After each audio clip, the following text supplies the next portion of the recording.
Let's turn to Labour now. You'll remember that over the last few weeks there's been no shortage of squirming and linguistic gymnastics, including on this programme, as shadow ministers answered questions about the now infamous pledge to spend £28 billion a year on green investment. Well, that's all over now, or at least Labour hopes so, after the promise was officially binned by Keir Starmer. The party's election supremo and Shadow Chancellor of the Duchy of Lancaster, Pat McFadden, joins me now. Good morning, Mr McFadden. Good morning. Before we get on to the inevitable £28 billion, can I just ask you about a story that's appeared in the national newspaper this morning about a man called Azhar Ali, who is Labour's candidate in Rochdale, who was recorded saying that Israel had deliberately allowed 1,400 of its own people to be murdered on October the 7th in order to give it a reason to invade Gaza.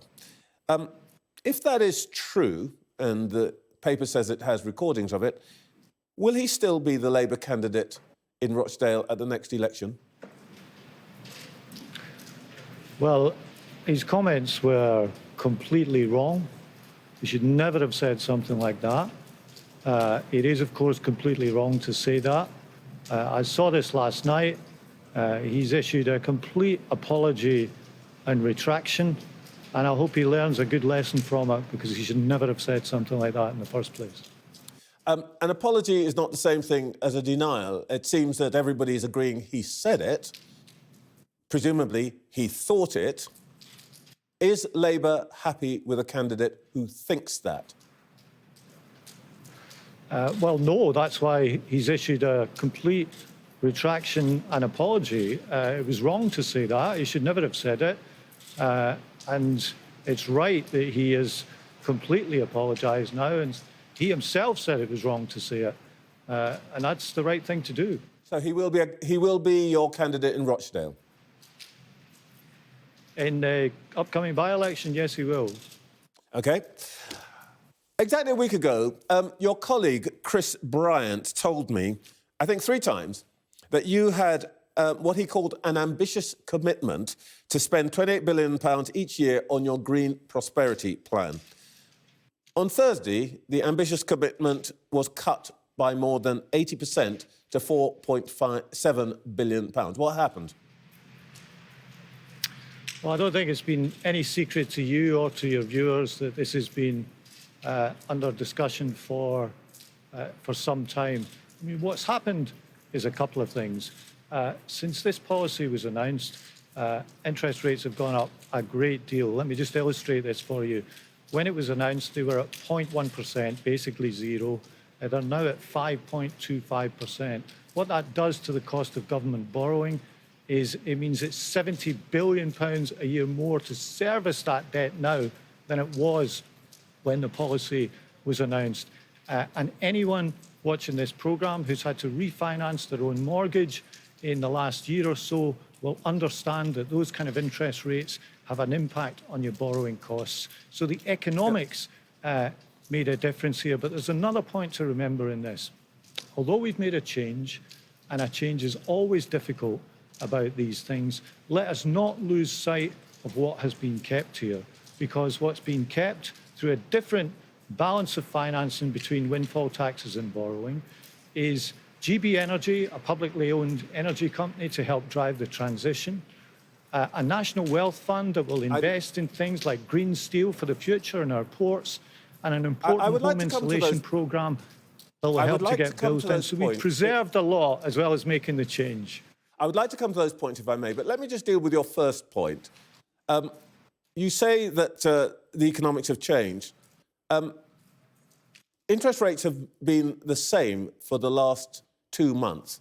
And Labour spokesperson after Labour spokesperson has come on this programme and said, 28 billion, it's going to stick. What has changed? It isn't the interest rates that's changed. Is it just that you got to the stage where you, particularly, it's reported, have been trying to get Keir Starmer to drop this for months? Is it the point that actually you realise that this was an electoral albatross and you, Pat McFadden, finally prevailed? No, look, I read these stories and I don't recognise about them. This is a decision taken That's by very Keir disappointing. Starmer. I don't hear people saying Pat McFadden hadn't been ruthless enough very often. Look, it's not about me. It's about the right thing to do. And of course, we took time to look at this. We want to step up to the plate on green transition. So you can debate that it should have been done 2 months ago or it should have been done after the budget. You can debate the timing. You can debate the elegance. Neither of those are important in the end. What's important is getting to the right position. And there's another point that's often lost in this debate, Trevor. The radicalism of a policy should not just be about the amount of public borrowing involved in it. And that's particularly true of the green transition. When it comes to the green transition, most of the investment in making it happen will come from the private sector. And part of the problem about the endless interviews that you and every other broadcaster was doing was all we were talking about was a borrowing figure. We weren't talking about green steel. We weren't talking about investment in the ports. We weren't talking about warm homes. Okay, we weren't talking about the establishment of GB Energy. My next question we were only talking about a borrowing figure. OK, let me move on from the borrowing figures and let me put this to you. This is politics. You're the election supremo. Doesn't this row simply... And you say timing doesn't matter, but surely it does, because what this does is feed the narrative that Starmer will hang on to any policy until he thinks it might damage his electoral chances, and that he will do anything simply to win. It didn't take us very long, by the way, to find at least 10 things that he had said were fundamental to Labour's offer that are now history. And I'm not going to read them all off. I've got a graphic here, but the House of Lords abolition, gone. The abolition of universal credit, gone. Abolition of tuition fees, gone. All things that he said that he would do. Now, isn't your problem that what this row does is suggest that Labour really can't be trusted?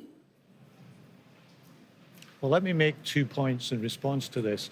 First of all, I think it's an act of strong leadership to look at your manifesto promises in the run-up to an election, which it could be any time this year, and really test them against current circumstances. And if current so we can expect more promises to be binned? A huge rising.